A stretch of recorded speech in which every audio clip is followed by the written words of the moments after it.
Bom dia. A gente vai continuar a falar sobre fadiga hoje. Talvez seja uma aula um pouco mais curta, mas eu não sei ainda que tamanho que vai acabar tendo essa aula. Eu peguei alguns materiais que estão em inglês, depois eu preciso procurar em português também.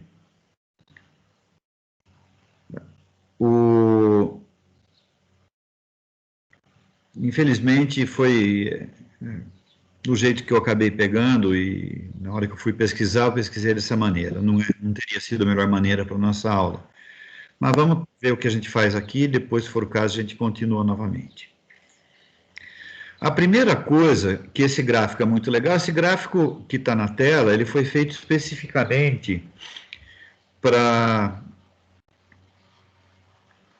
corpos de prova soldados. Mas a ideia dele se aplica para qualquer coisa, para qualquer tipo de ensaio de fadiga. Eu vou levar ele lá para o whiteboard para a gente poder rabiscar em cima dele.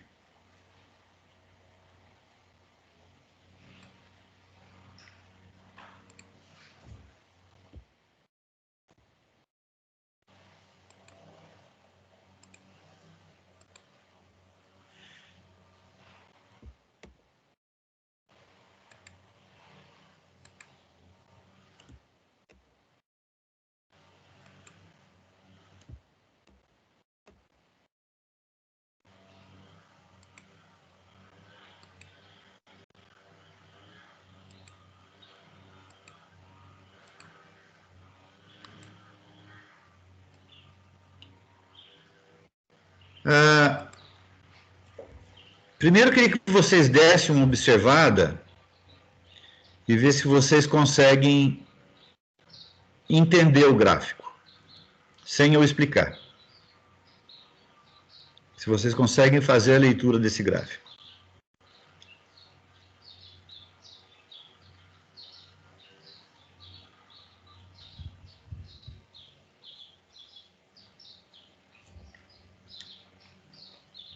Eu vou chamar o pessoal conforme eu lembrar que está logado. Então, pode ser que alguns eu não chame, outros não tenham vontade de falar.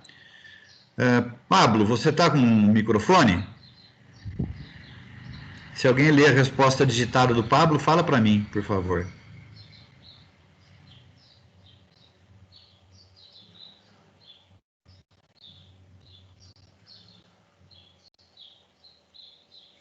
Bom, como não vi a resposta do Pablo, eu imagino que ele está sem microfone. Sinara, você conseguiu entender o gráfico? Mantém o microfone aberto agora que nós vamos conversar 2 minutos aí. Entendeu o gráfico? Não. Ok. O que tem no eixo X do gráfico? Tem o ciclo... Mesmo que você não entenda o inglês total, tenta traduzir. O que você acha que é isso daí? Calma aí. Tem uma palavra aí que você entende com certeza. Ciclos... Ciclos. Então, endurance é durabilidade. Eu pensei em alguma coisa. Em número de ciclos. E se você prestar atenção, tem aquilo que a gente falou na aula passada, o gráfico é em log, né? O eixo X vem no formato de log. Ele está cruzando ali em 5 vezes 10 à quarta. Responda rápido para mim. Quanto que vale 5 vezes 10 à quarta? 50 mil. Nossa, arrasou. Parabéns. Isso. Então, 50 mil ciclos, ele começa em 50 mil ciclos, depois 100 mil, e aí, se você vê cada tracinho, né, você tem 50, 60, 70, 80, 90, 100. Sim. Aí, desculpa, ele não é 70, não, é 75, é 50, 60, 75, 80, 90 e 100. Aí, 100 mil, 200 mil, 300 e assim vai. O tracinho mais alto lá é os 50 mil. Sim.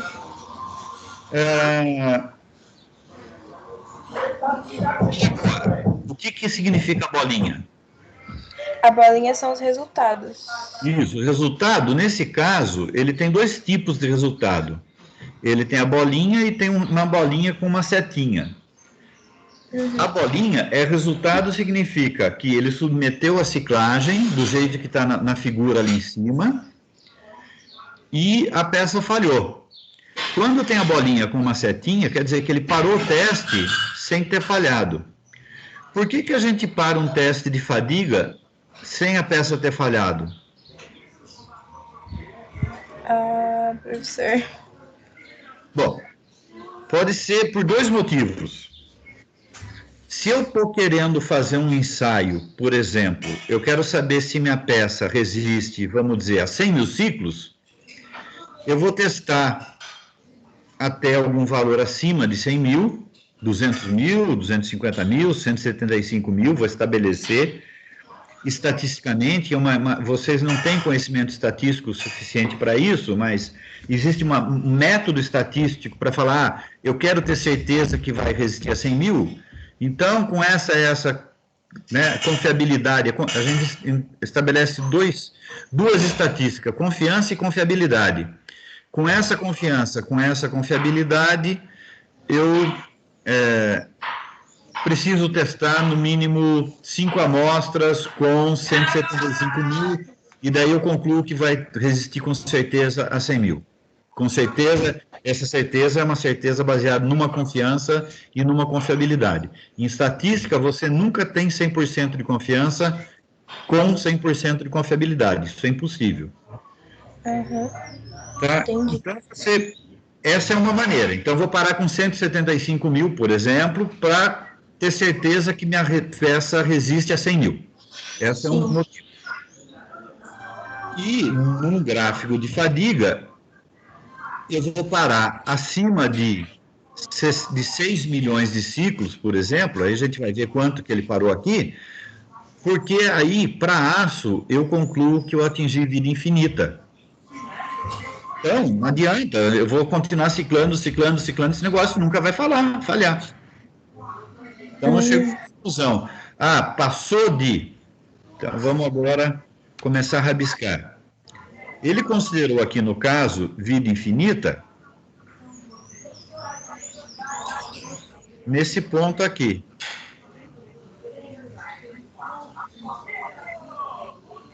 Esse daqui foi o primeiro que ele parou de testar, tá vendo? Ele está sem falha.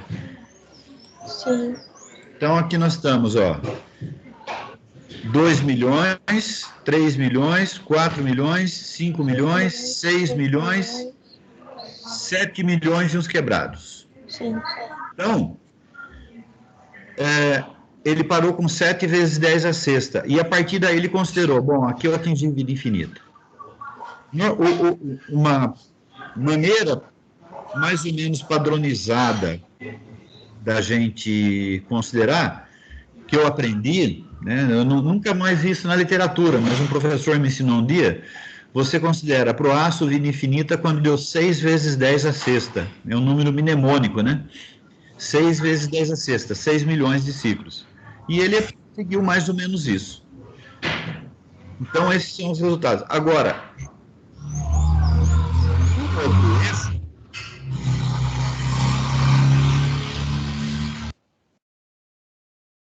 vou pegar um valor qualquer aqui, por exemplo, essa linha, que é 140 megapascal.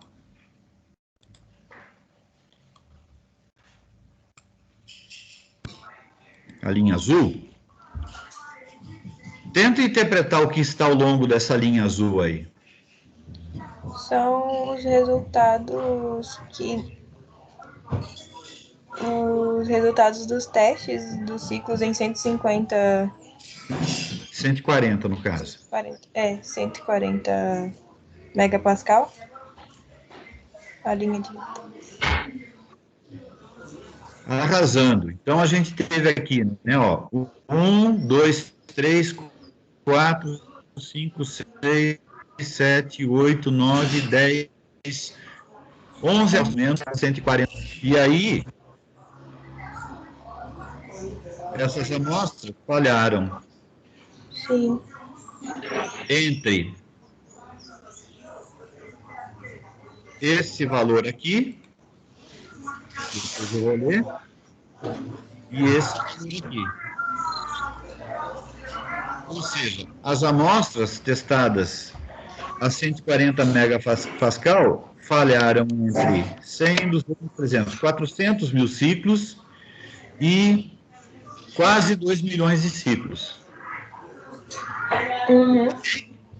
Ok. E aí, essas linhas pontilhadas aqui representam o seguinte. Olha aqui. Aqui ele vem a explicação estatística da coisa. Se vocês lembrarem, o professor Antônio Carlos falou um pouco disso daí para vocês em metrologia.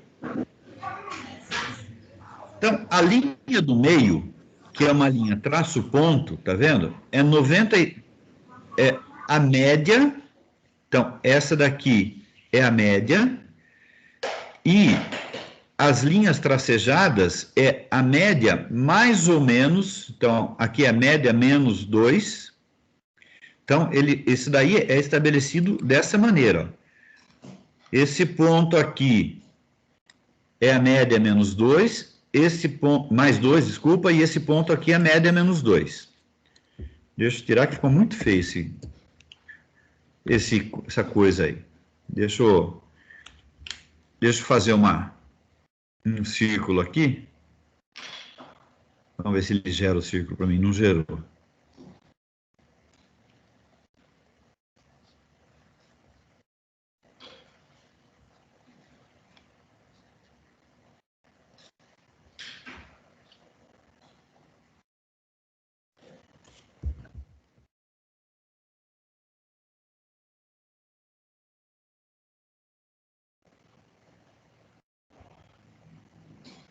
Ele estava tentando diminuir, não deu. Então vamos lá, no rabisco, né?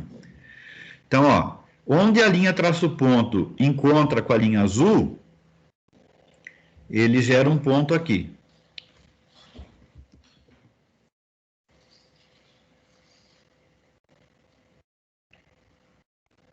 Deixa eu marcar em vermelho também. Então, aqui ele tem o ponto que equivale para 140 megapascal.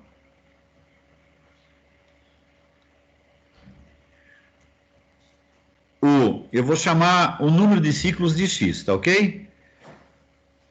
Então, ele tem o x barra, o valor médio de ciclagem, não é x, é n. A letra que a gente usa normalmente é n. Ele pôs aqui, mas ele não pôs a letrinha é n. N de número de ciclos, não confundir lá com elementos de máquinas, que o n é rotação por minuto. Então, ele tem o n barra, ou seja, o número médio de ciclos, essa barra em cima significa a média, mais 2 vezes o sigma, só que esse sigma aqui não é de tensão, esse sigma aqui é de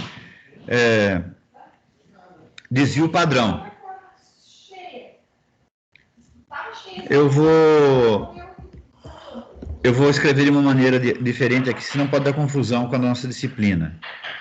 2 vezes o desvio padrão.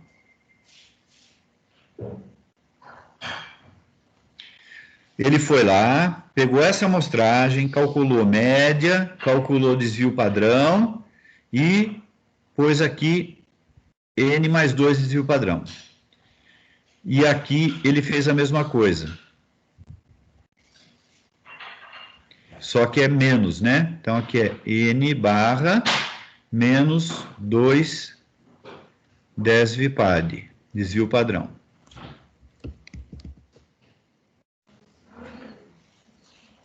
E fez isso para várias tensões. Quanto maior a tensão, menos ciclagem. Quanto menor a tensão, mais ciclagem. Por que isso? Fadiga não é mesmo a falha no ensaio de tração, não é um fenômeno matemático. Não é uma continha da física. É um fenômeno estatístico, ou seja, eu faço duas peças que eu acredito que são idênticas e submeto ela a uma determinada tensão, elas não vão falhar todas com idênticos valores. Elas oscilam dentro de uma faixa. E aí, quando você pega uma tabela lá da Gerdau, da ArcelorMittal, que diz, olha, esse aço meu resiste, tem uma tensão de escoamento de tanto, ele não está garantindo para você que todas as peças, todas as amostras que ele fez tem isso. Se você quiser, você tem que ligar para ele e falar, olha, qual que foi o desvio padrão que você estabeleceu?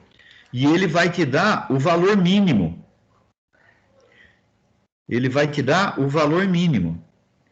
Por quê? Porque aí você trabalha com confiança. Se você pegar esse valor aqui, você fala, olha, para 140 megapascal, a minha amostra resiste a quase 2 milhões de ciclos, e você considerar só esta amostra aqui, que eu estou rodeando em roxo e verde, se eu considerar só essa amostra, eu vou ter uma série de falhas.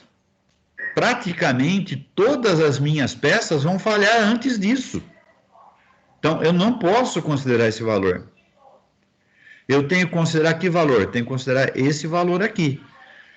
Aí eu tenho 95% de confiança que a maioria das minhas peças vai falhar acima disso. Se vocês lembrarem, como é que é esse gráfico? Esse gráfico acaba sendo assim, ó.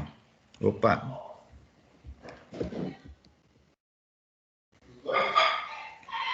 Esse gráfico é um gráfico que a gente, quando construído, eu tenho assim. Eu tenho nesse eixo aqui o número de ciclos. E nesse eixo aqui eu tenho a quantidade de amostras.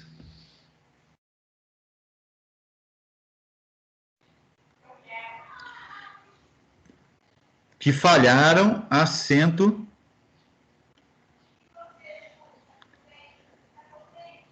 com 140 megapascal. E aí eu vou lá e pego a quantidade de peças que falharam com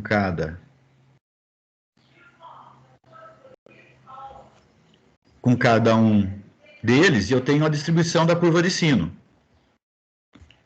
Na verdade, a curva boca de sino, deixa eu só corrigir ela um pouquinho aqui.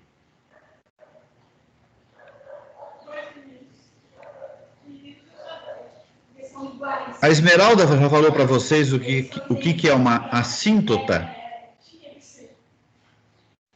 Falou, Laura? Eu acho que não, professor. Ainda não, professor. Não. Uma assíntota é uma curva que vai se aproximando de um determinado valor, mas nunca toca. Então, essa curva aqui é assintótica. Se você testar milhões e milhões de peças, você nunca vai tocar aqui. E do lado de cá, você também tem uma coisa parecida. Aí, quando você pega esse valor aqui, n menos 2 de desvio padrão, você traça um valor aqui. Ou seja, você tem, para uma certa quantidade de peças, algumas peças que vão falhar abaixo disso daqui. Porque a gente pegou aqui 2 sigma. Se eu tivesse pego, por exemplo, 3 sigma, que não foi o caso dele, se eu pegar 3 sigma, você tem 99, eu não vou saber de cabeça, mas é alguma coisa como 99,8% das peças estão acima de 3 sigma. Ou seja, sua falha seria 0,002%. Opa, 0,2% de falha. Ou seja, 2 peças em 1000. Não é. 3 sigma é mais do que isso. 3 sigma é mais ou menos 2 peças em 10.000. Então é 99,98. Esse número aqui tem numa tabela da curva de Gauss. Que você sabe 3 sigma quanto equivale. Não sei se o Antônio Carlos chegou a dar a tabela da curva de Gauss para vocês. Mas se vocês procurarem na internet, tem uma tabela lá. Ou seja, isso é um previsor do número de falhas. 2 sigma é um número meio ruim. Depois da aula eu vou deixar nos comentários quanto que de falha que dá abaixo de 2 sigma. Vocês vão ver que é um número grande. Mas o cara que estava fazendo o estudo aqui considerou a curva dele com 2 sigma. Por que eu estou falando isso tudo para vocês? Por causa do seguinte, agora eu quero mostrar uma outra curva para vocês, que é mais útil para a gente. Aqui, essa curva tem 2 materiais.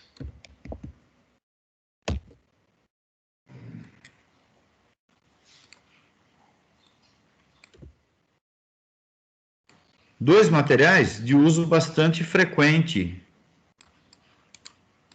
Vou ter que separar 3 aulas aqui depois. 2 materiais de uso bastante frequente na engenharia, que é o alumínio 2024 e o alumínio 4340. O alumínio não, desculpa. E o aço 4340. E esse aço 4340 foi inclusive temperado. Essa curva aqui, vocês podem ver que tem pouquinhos pontos, ó, tem 3 pontos para cada ciclagem. Não é uma curva... Na verdade, no alumínio tem só 3 pontos no total, e no aço ele tem 2 pontos para cada ciclagem, mais ou menos.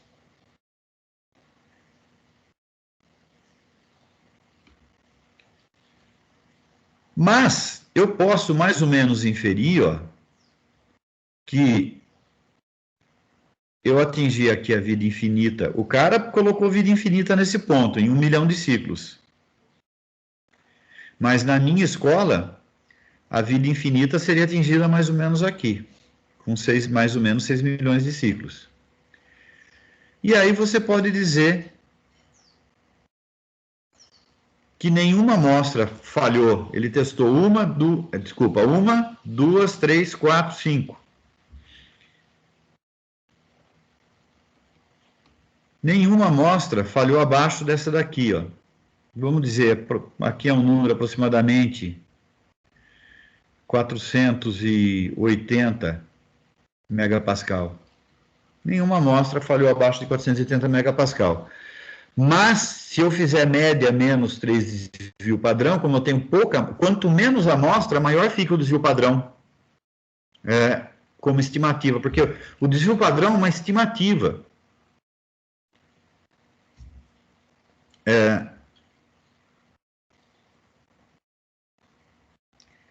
Na verdade, até estatisticamente, essa outra curva tem um nome errado. Quando você tem amostra,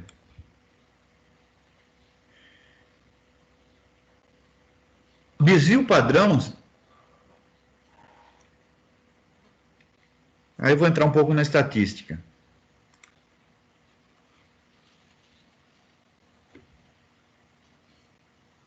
Vamos lá para a curva de Gauss.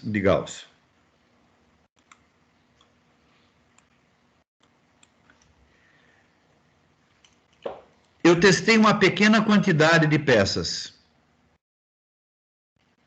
Testei uma amostra. Então, na amostra,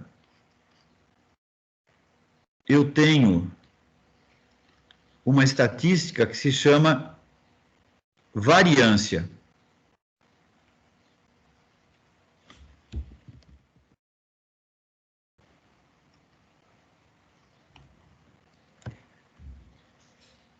Agora, eu testei a minha população.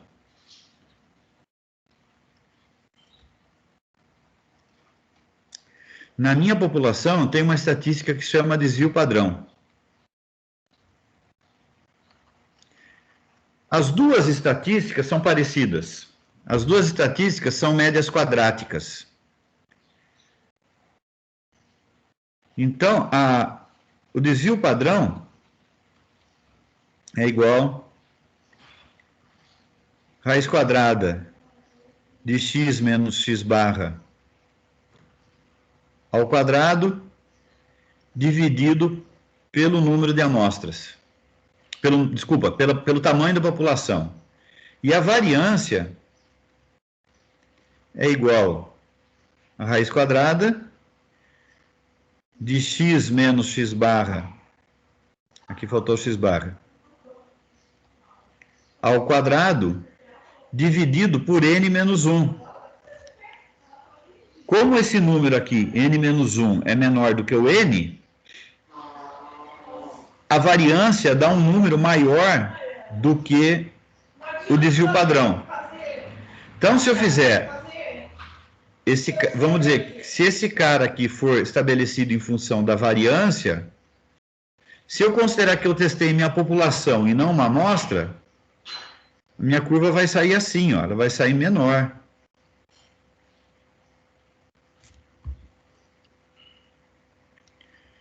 Deixa aquele rabisco lá, senão vai para desenhar essa curva de novo inteira.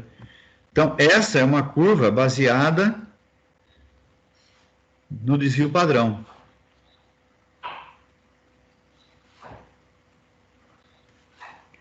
Ou seja, vamos pensar na Covid para vocês entenderem. Vamos dizer que eu teste 20 alunos da ETEC Bento Quirino para ver se eles já foram contaminados. E eu chego lá num valor eu tenho 2 alunos contaminados em 20. Portanto, eu tenho 10% da população contaminada. Só que o Bento Quirino tem um total, vamos só para facilitar a nossa conta, de 1.000 alunos. Ou seja, eu tenho 50 vezes o tamanho da minha amostra. Dá para a gente ter certeza que se eu testar os 1.000 em vez de testar os 20, eu vou ter 50 vezes 2, ou seja, vou ter 100 contaminados? Não dá. Pode ser um pouco mais ou um pouco menos do que 100. Quanto mais eu aumento minha amostra, mais próximo eu chego da minha população, até que eu testo a população inteira, e aí eu tenho um dado exato. Se meu teste é exato, eu tenho um dado exato, eu não tenho uma estimativa mais. Ou seja, a variância é uma estimativa. Desvio padrão é um cálculo exato. Por que eu estou falando isso tudo? A gente nunca testou todas as amostras, a gente não acendeu todas as caixas do fósforo. Se o cara for aumentando o tamanho da amostra, ele vai espalhando mais isso daqui, ele vai começar a obter valores abaixo desse daqui e valores acima desse. Você vê, inclusive, ó, que ele testou aqui um ponto fora de 2 desvio padrão. Isso tudo para dizer o quê? Que a gente nunca vai ter certeza. Quando a gente vai encontrar bastante gráfico desse tipo na internet, para poder produzir, só que a gente nunca vai saber qual que é a peça que vai falhar antes. Mas a estimativa para o aço de vida infinita é bastante razoável. Por outro lado, para o alumínio, se eu fosse continuar essa curva aqui, ó, se eu fosse continuar essa curva,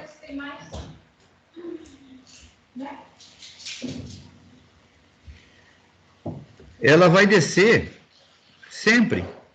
O alumínio nunca vai atingir vida infinita. Só que mais aqui para baixo, ó, eu já estou aqui, ó, em 10 a 9, 10 a 10, 10 a 11, aqui eu já estou em 10 a 12 ciclos. Então, 9 é bilhão, aqui eu já estou em 1 trilhão de ciclos. Tem alguma coisa que vai ciclar 1 trilhão de vezes? Difícil, hein?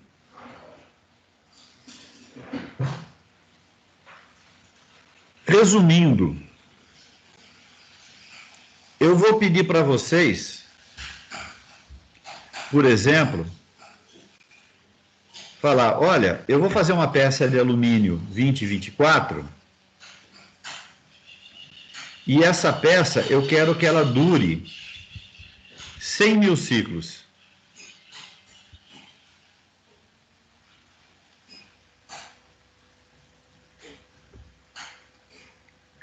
Aí você vai vir nessa curva, 100 mil ciclos está aqui.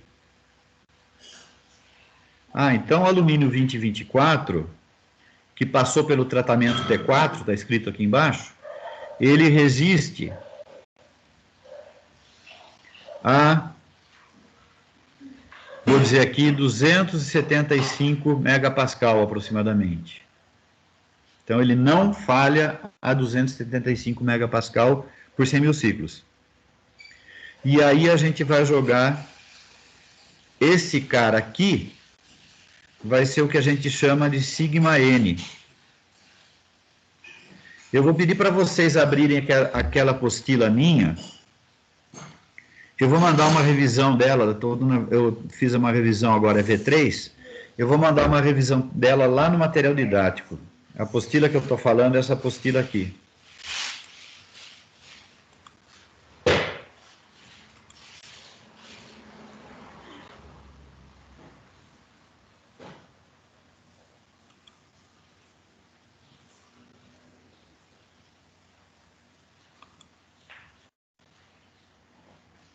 Essa daqui, está na versão 1 aqui, eu vou mandar a versão 3.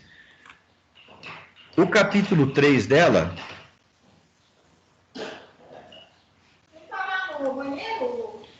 O capítulo 3 dela é sobre...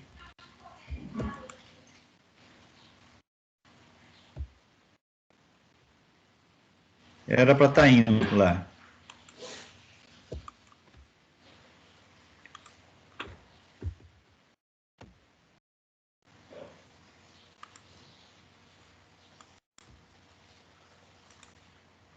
Caramba, não está indo, não tá navegando. Espera aí, deixa eu navegar na unha aqui.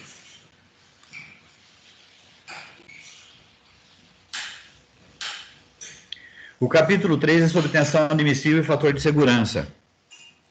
Eu quero que vocês releiam isso daqui, porque agora, eu não tinha falado até agora do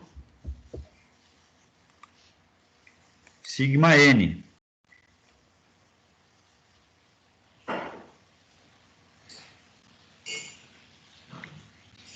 Então, isso que a gente falou agora, aqui, é o que a gente chama de sigma N. Isso daqui, então, esse daqui é o sigma N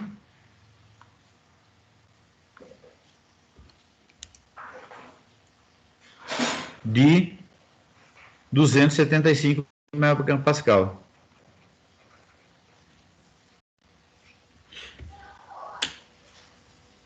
E aí a gente vai aplicar os fatores de segurança. Lição de casa, vai ser ler esse material aqui. Eu vou só subir o material novo.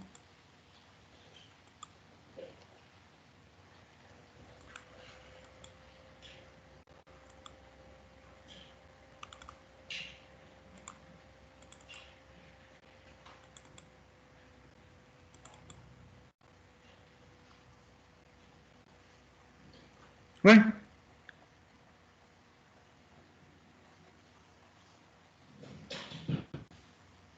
Eu tinha gerado a versão.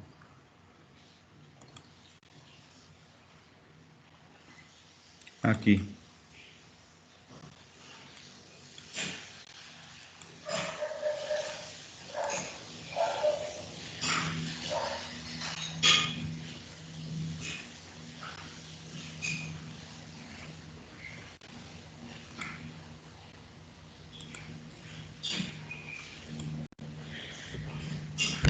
Então, quero que vocês leiam esse material. Eu vou dar uma lição, uma tarefa baseado nesse material aí.